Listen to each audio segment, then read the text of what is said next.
En 2025, más del 40% de los contenedores que entraron a México desde Asia llegaron desde China. Solo el puerto de Manzanillo movió más de 3,5 millones de TEUs en un solo año, operando prácticamente al límite de su capacidad. Filas de buques esperando fondeados en el Pacífico, contenedores acumulados, tiempos de despacho que se duplican. México vive una paradoja logística. Nunca había sido tan estratégico para el comercio global y nunca había estado tan presionado. Y en medio de esta tensión surge una pregunta clave. ¿Seguirá Manzanillo siendo el rey del Pacífico o el futuro pertenece a Lázaro Cárdenas? Bienvenidos a la guerra silenciosa por el control del comercio en México rumbo a 2026. Antes de continuar, por favor, suscríbete para obtener más contenido nuestro. ¿Listo?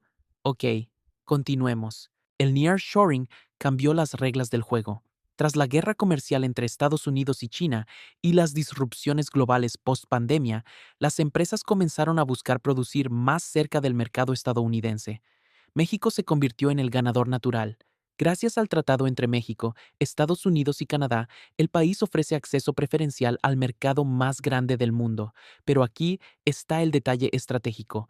La mayoría de los insumos industriales siguen viniendo de Asia, y esa mercancía entra principalmente por el Pacífico mexicano. Los puertos no son solo infraestructura, son arterias del comercio global, y quien controle esas arterias controla la economía regional. Manzanillo ha sido históricamente el principal puerto de México. Ubicado en el estado de Colima, tiene ventajas claras: proximidad al Bajío Industrial, Jalisco, Guanajuato, infraestructura consolidada, amplia experiencia operativa, conexión carretera eficiente hacia el centro del país. Durante años fue la puerta natural del comercio asiático. Pero el éxito tiene un costo. Manzanillo enfrenta saturación operativa, congestión carretera, limitaciones de expansión física, presión urbana alrededor del puerto. En logística, la saturación no es solo incomodidad, es pérdida de competitividad. Cada día extra en puerto significa millones en costos. En contraste, Lázaro Cárdenas tiene algo que Manzanillo no puede fabricar: espacio. Ubicado en Michoacán, este puerto fue diseñado con visión de largo plazo. Ventajas clave: mayor profundidad natural, ideal para buques de última generación, amplias reservas territoriales para expansión, conexión ferroviaria directa hacia el norte, integración estratégica con cadenas de suministro hacia Texas y el Midwest estadounidense. Mientras Manzanillo lucha por optimizar, Lázaro Cárdenas planea escalar. En términos logísticos, es la diferencia entre remodelar una casa antigua y construir una ciudad nueva desde cero. Aquí entra el elemento geopolítico. China no solo exporta textiles o electrónicos, está exportando industria automotriz completa. Empresas como BYD y MG Motor están utilizando los puertos mexicanos como plataforma para entrar al mercado latinoamericano e indirectamente acercarse al mercado norteamericano. México se ha convertido en un hub estratégico para autos eléctricos, componentes electrónicos, paneles solares, maquinaria industrial. Cada vehículo eléctrico que llega desde Asia cruza primero por Manzanillo o Lázaro Cárdenas, y eso no es casualidad. China necesita rutas eficientes, México necesita inversión, Estados Unidos observa con atención. El puerto que logre ofrecer mayor eficiencia, menor tiempo de despacho y mejor conexión ferroviaria se convertirá en el punto preferido de entrada del comercio asiático.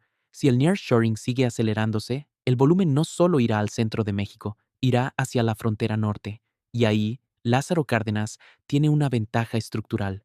Su conexión ferroviaria directa permite mover contenedores hacia Estados Unidos sin depender tanto del transporte carretero. En logística moderna, el tren es poder. Menos emisiones, menor costo por volumen, mayor previsibilidad. La respuesta no es simple. Manzanillo seguirá siendo clave.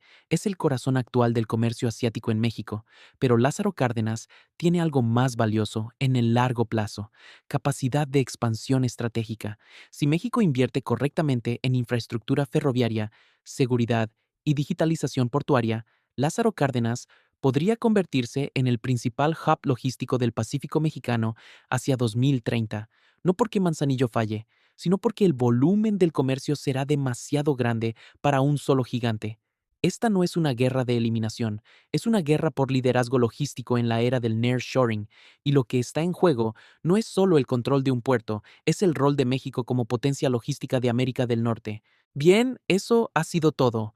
Si te ha gustado este video, entra al canal, suscríbete y activa las notificaciones para que no te pierdas contenido actualizado sobre negocios internacionales de gran calidad informativa. Somos Graphic Business por Instant Web y nos vemos en otro video.